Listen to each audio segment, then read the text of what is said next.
You know, this gets used most by anglers who are floating from the Osborne Bridge down to here, because that access is a little more difficult as well.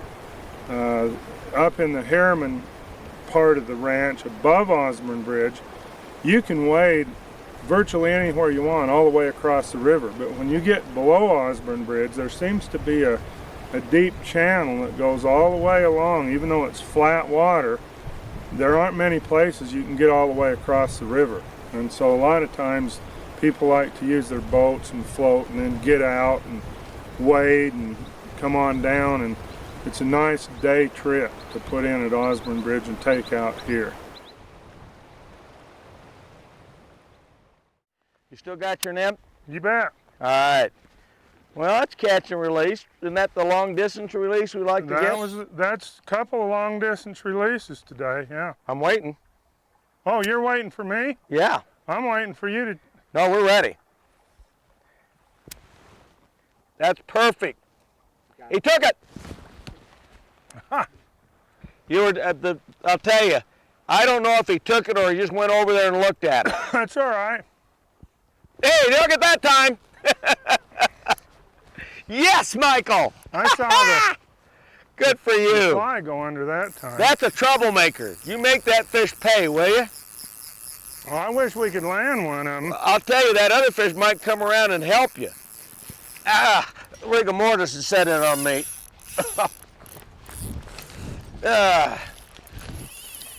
I'm coming.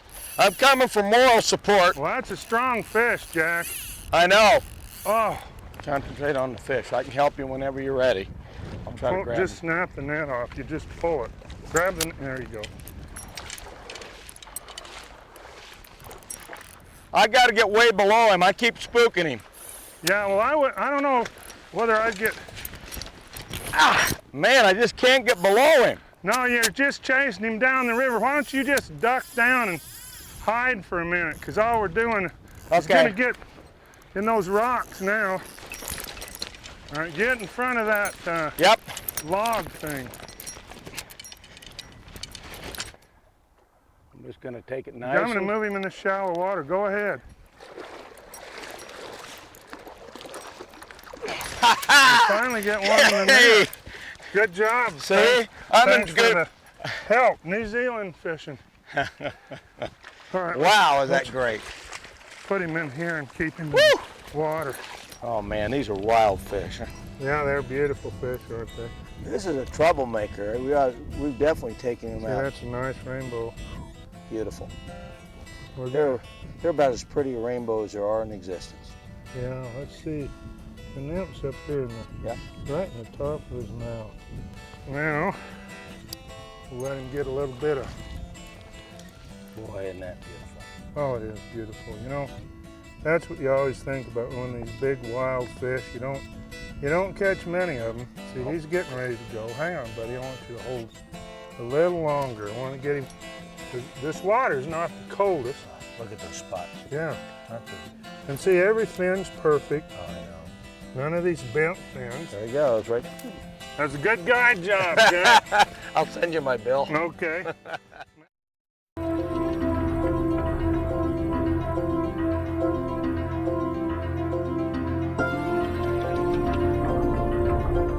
We're at the Riverside Campground boating access right here, and this is kind of a big transition area for the Henry's Fork.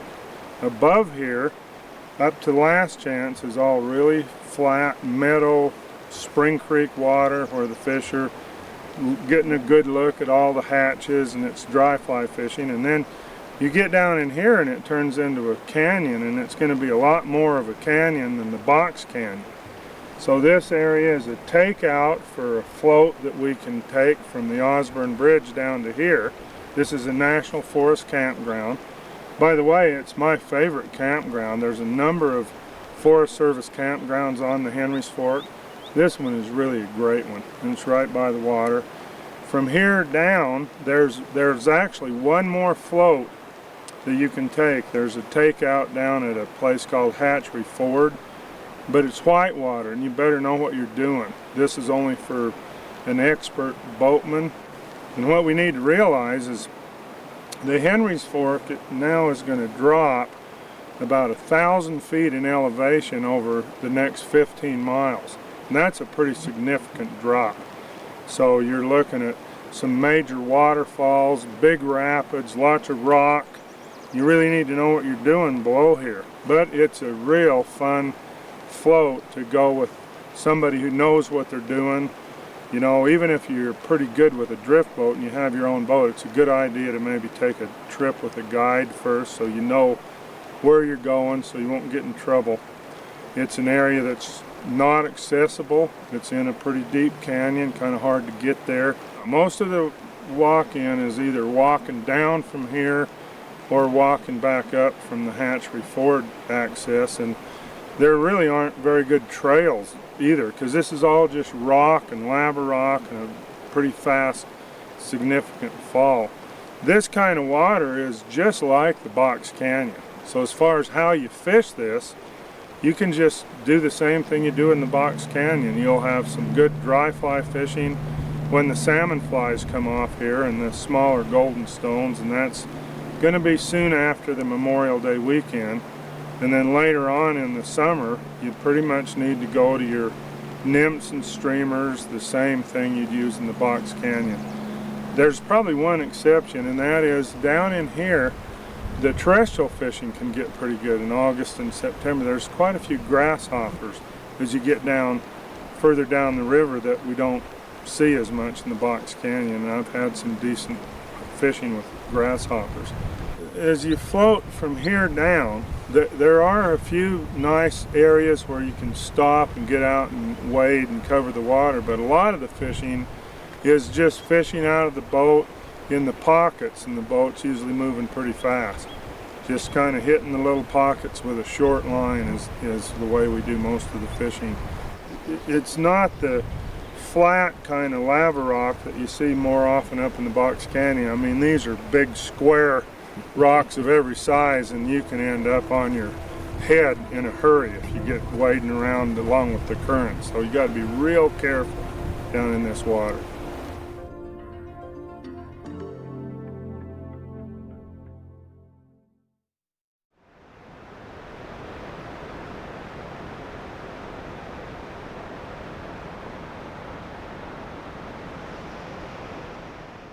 Up the river here, it's about 5 miles is where the last takeout is, and you want to make real sure that you don't miss that takeout. It's at Hatchery Ford. After that, you're in trouble. There's one other waterfall above here that would get you. You'd never make it to here. There's another one called Sheep Falls. It's not as big as this. This is the biggest of all the waterfalls on this part of the river. I honestly don't recommend it, but when I was younger, before they developed this, we would actually walk down in below the falls and we'd fish all this pocket water, and there are fish down in there, but there's a lot of other places to fish on this river without taking that kind of risk down in there. And besides, I saw a sign up the trail that said it's illegal to get off the walkway, so probably not a good idea to get down in there and fish. One thing we didn't talk about is above here, there are some trails you can get in. I mentioned the waterfall that's above here. It's called Sheep Falls, and there's a trail in there, and a lot of people like to go in and fish down below those falls. You know, if you're a real adventurous angler and you just want to get out and get away and you don't mind hiking and getting into some real rugged backcountry stuff, there's a lot of that in this canyon stretch of the Henry's Fork. There's one more waterfall below here that's about a mile down, and that's called the Lower Mesa Falls, and there's a campground right up at above the falls, so you can look down and see it. It's called the Grandview Campground, and there's a big trail down, and we slide these cataracts down to the bottom, and then you can float from there down. There aren't any more of these big barriers like this. That's about 5 miles, and about the upper half of it is white water, just like this, and then it smooths out and gets a little more settled. It comes out right at the Stone Bridge access, which is where Jack and my son Chris floated that in the spring and fished, you know, some real early season fishing. Good. The older you get, your concentration, you have a problem with that. So you'll find that out in another 30 years. See that I one? saw that fish there. Okay, we'll go after him. Ooh, Yep, right pretty there. good. Well, There you go. A lot of the fish in this stretch aren't real huge, but they're fun. You get a lot of, you know, 8 to 12 incher net on that one. I don't quite think we need the net. Now the system that we're doing is that we're doing a dry dropper, and that's pretty common here in the Henry's Fork, isn't it? Yeah, that's a fat one. Look at that thing. Yep, he is, and he gave us a little bit of tangle. But that fish is going to be, what, 14 inches by the time this year's over, isn't That's right. Yep. These are 8-inch something around it? there. Fat, though. Yep.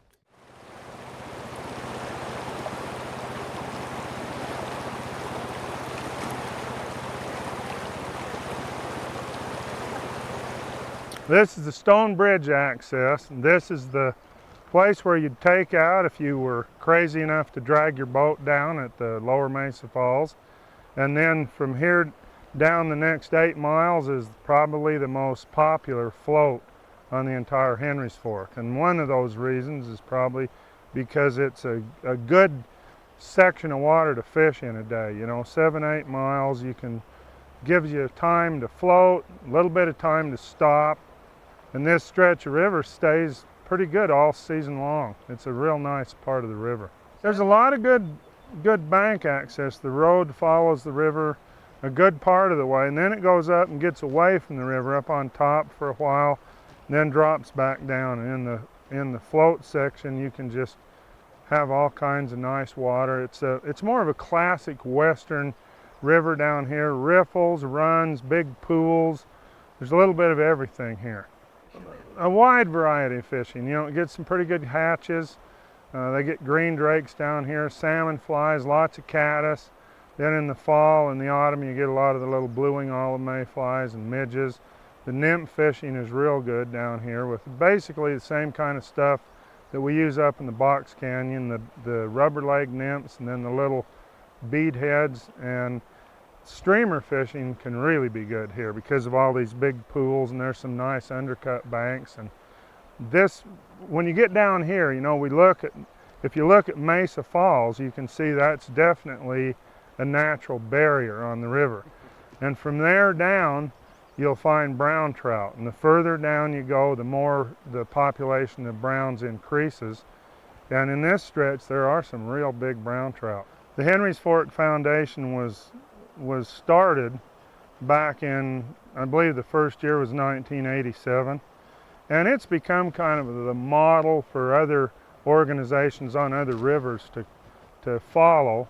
They've got a lot of members now, and they work real close with a lot of the local government organizations and other organizations to try to improve access, but also to negotiate for better stream flows and other things. They've put in, for example, a solar-powered electric fence in the Harriman Park so the cows wouldn't get in the river. And it's hard to imagine, but Mesa Falls originally was owned by a power company, and their intent was to put a big hydro development there, and it would have closed the falls off. There wouldn't have been any water coming over the falls, and that's really when the Henry's Fork Foundation started. But they've done a lot of things, and the last thing that they did is this access, because this was a privately owned access, and the family that owned it was real good in providing access, but they decided to sell the property, and it was pretty uncertain as to what would happen to it. And so the foundation got involved, and they worked at raising money and negotiated with Fremont County. And so now this is actually a county-owned access and parking area that was made possible through the efforts of the Henry's Fork Foundation. State's been a great partner. The state works really close with the Henry's Fork Foundation. They've co-funded a lot of research efforts to find out what's going on with the river, and how to solve some of the problems. And you know, Fremont County here has been great too, to work together. So, and that's what it takes. It takes everybody just kind of pulling together with the same interest, and a river like this is certainly of interest to everybody because it's a national resource, an international resource, and it's one of the treasures of Fremont County.